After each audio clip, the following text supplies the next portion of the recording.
All right, it is officially starting to feel like spring again in California. And the reason I say that is because the onshore winds have been picking up every single afternoon.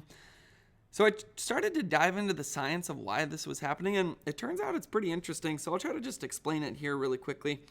The main kind of mechanism that we've had this week is a low to our east and a high over the Pacific.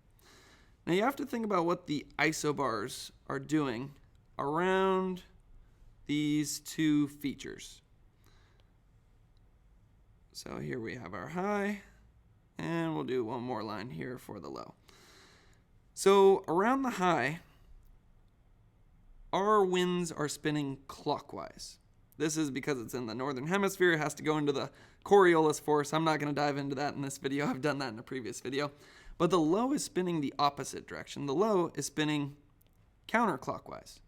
So already you can start to see what kind of wind this is going to create along the California coast. It creates this northwesterly wind. And this is something I could dive into a little bit more later, but the closer those isobars are together, the stronger your wind is going to be. But for right now, main point I want to make is that it's because of the two different circulations and how they come together over the California coast that leads to the northwesterly wind. So then you might think, well, it seems like the wind during springtime is straight offshore. It seems like it's a westerly wind. Well, why is that? Well, the first thing that you need to know is that during spring, we have a larger temperature difference between land and the ocean than we had during winter. So I'll just draw this very quickly. I have gone into this in previous videos. Here's our land, and here's our water. And you think about what the temperature is doing during winter, or even during the morning during springtime. During winter, temperature over water might be 50, and temperature over land, let's name these cities. We're going to go Sacramento here and San Francisco here. So during winter, we might get up to maybe 58 degrees. It's not that big of a difference. You don't have a big temperature contrast. There's not going to be a big pressure gradient. That might seem a bit too sciencey, but main thing you need to know is over Sacramento, the air is not getting that hot, so you're not going to have very much rising air, which means you're not going to have air rushing in from other directions. I think this starts to make more sense when we think about what's going on. So let's erase, and think about what's going on during spring.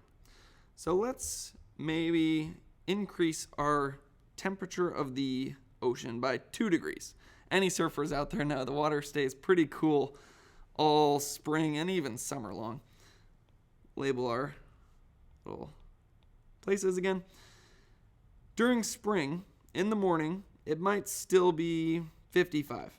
So in the morning during spring, winds are fairly calm. However, as we get into the afternoon, now our days are getting longer, the sunlight's getting a lot more direct, and we're just picking up more radiation.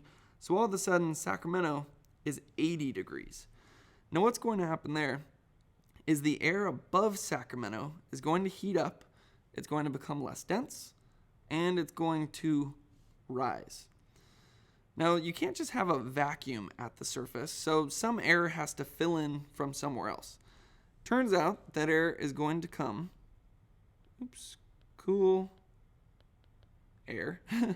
Turns out that air is going to come from the ocean, and we get an onshore breeze. And then the bigger that temperature contrast is, the stronger the onshore wind is going to be. Now what's also interesting, not exactly part of this video, but that's also the reason San Francisco is so much colder than Sacramento. Technically it's land, just like Sacramento is. It has the same length of day. It's oftentimes picking up the same amount of sun, unless you have the classic fog. But what is happening is that onshore wind is taking some of that cool air and it's pushing it over San Francisco. So that's why San Francisco will be nice and moderate throughout the summer at 65, and then during summer, Sacramento will be up to 100.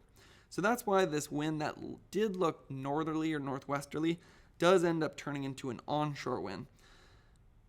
But the stronger that pressure gradient is the stronger the overall winds are going to be. We saw this over the last few days. 3 days ago, it was a strong pressure gradient, meaning the high was high and the low was low. And I'll explain this better in a second using a nice little metaphor, but I'll just continue talking here. A few days ago, the gradient was strong and we had winds up to 35, 40 miles per hour. As the low has moved off and it's become weaker, our winds have become weaker as well. So let's actually put some numbers on this. Let's just start. I'm going to make up completely random numbers here. And I'm going to get my white pen again. Let's say the high is 1030. This is 1020, 1010. So each line of constant pressure is going down by 10. 990, 980. Oh, this low is a real low, 970. So right here, the closer your lines are together, it represents how fast that pressure gradient is changing. And then the closer those lines are together means it's changing more over a shorter period, which means your winds are going to be stronger. I could even hear myself saying that out loud as I was saying it, and I could tell it didn't make much sense. So I'm going to draw a different example here. Let's think of this in two different ways. Let's say there's our 110 pressure right there and our maybe let's go down to 990 right there. That is going to create this line like that. Now if you think about a little skateboarder, I'll try to draw him in there. He is, going to get some speed going down that hill. However, if we have a 1020 going down to a 980 over that exact same distance, all of a sudden, that hill for our skateboarder is a lot steeper, and he's going to be picking up a lot more speed. Well, the exact same thing is happening with our pressure gradients. You have the same distance, but here your pressure is changing by 20, and here your pressure is changing by 40. So your winds or your skateboarder are going to be going a lot faster. So hopefully that makes sense. We covered a few different things there, how temperature differences and pressure gradients and highs and lows. The main idea is how that leads to the strong winds that we feel during springtime and unfortunately ruins our surfing conditions. So hopefully you learned something throughout the course of this video, and thanks for watching.